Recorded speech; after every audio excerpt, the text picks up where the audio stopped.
C'est ainsi que tout s'est terminé, dans la brume d'un tas de fer brisé, d'une carrosserie fumante et d'une âme fêlée. Dans la nuit du 9 novembre 1929, Guido Keller, qui se croyait invincible et immortel, qui rêvait d'une glorieuse fin, a été trahi par le lâche destin. L'Italie tout entière pleure cet homme intrépide et audacieux, insaisissable et mystérieux. Pour célébrer sa mémoire, dans un dernier élan d'espoir, on lève les yeux au ciel pour peut-être l'apercevoir dans les nuages. 14 ans plus tôt, en mai 1915, lorsque l'Italie entre en guerre, Guido est brutalement soustrait aux convenances bourgeoises, à l'oisiveté sournoise. Il redoute plus que tout le front, les rats dans les boyaux boueux, la violence de l'affront, la peur de la peur. Alors, il s'engage dans la 91e escadrille d'aviation, celle des As. Loin au-dessus du sol, il se découvre un don inné pour le vol. Il goûte aux frissons du frôlement du paradis, aux envolées célestes et à leurs délices infinis. Mais l'ennemi est partout. Guido les insurge avec la fureur d'un démiurge. Il n'achève jamais l'adversaire. Lorsqu'il est sûr de gagner, il le laisse se retirer avec noblesse. Le risque devient pour lui une drogue dure, l'extravagance sa signature. Mais le plus souvent, les vols sont monotones et longs, le ciel est vide et Guido se morfond.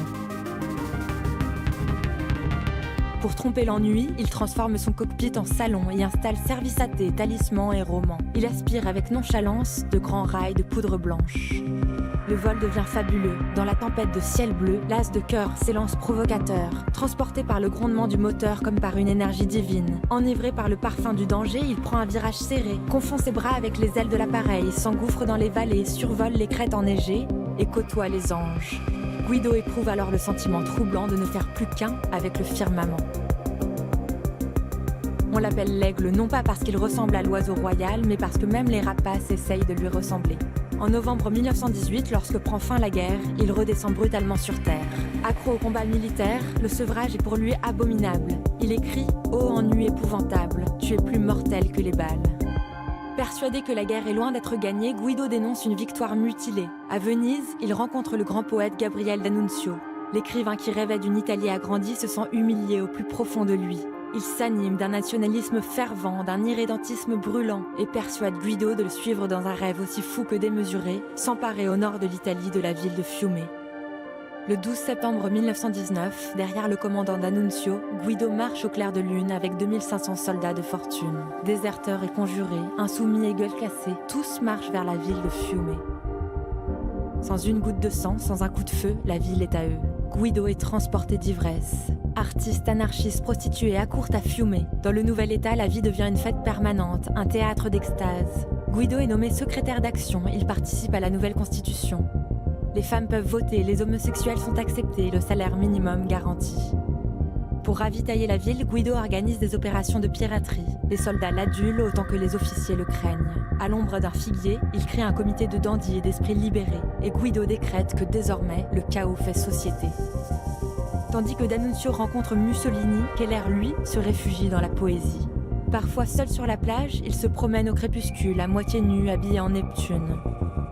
Dans sa maison, il accueille les êtres désaxés, ceux que la guerre a brisés. Au fond, Guido se reconnaît en eux. Lui-même se sent comme un être fêlé, une âme damnée, creusée par la douleur au plus profond de son cœur. Il écrit « Nous devons confronter notre existence avec notre obscur monde intérieur. Nous ne pouvons pas mettre les ouragans et les tempêtes dans des asiles parce qu'ils sont dangereux.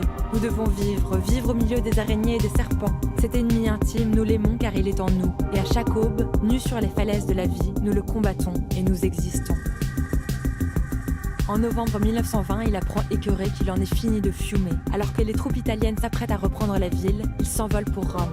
Il lance sur le Parlement un pot de chambre dans lequel il a glissé un mot. Guido Keller, aile de l'action dans la splendeur, donne au Parlement qui se maintient par le mensonge et par la peur, la tangibilité allégorique de sa valeur. Le 24 décembre 1920, l'armée italienne pénètre dans la ville assiégée. De chaque côté des barricades, dans les pluies de feu et les étincelles des fusillades, le sang coule à flot et Guido se bat en héros. Sous ses yeux affligés, il voit le rêve de Fiume partir en fumée. Alors il s'enfuit, en Turquie, puis au Pérou. Il tente en vain de soulever le pays contre les Américains. Il veut continuer de courir après l'imprévu comme on court un marathon, de donner vie à ses rêves. Il refuse de revenir à une vie terne. La guerre est peut-être terminée, mais sa mission ne fait que commencer. Le Le 9 novembre 1929, il fonce face au vent. Le choc est violent.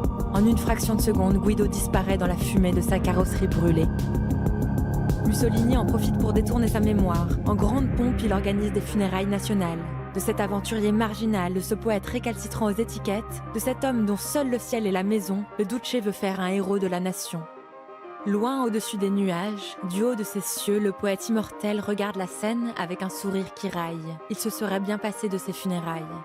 Quelques mois avant sa mort, il a noté « Nous croyons en l'illusion de vivre. Nous marchons sur les routes poussiéreuses, pèlerins sans paix. Les mots, pauvres feuilles battues par les vents de la passion, sauront-ils seulement raconter ?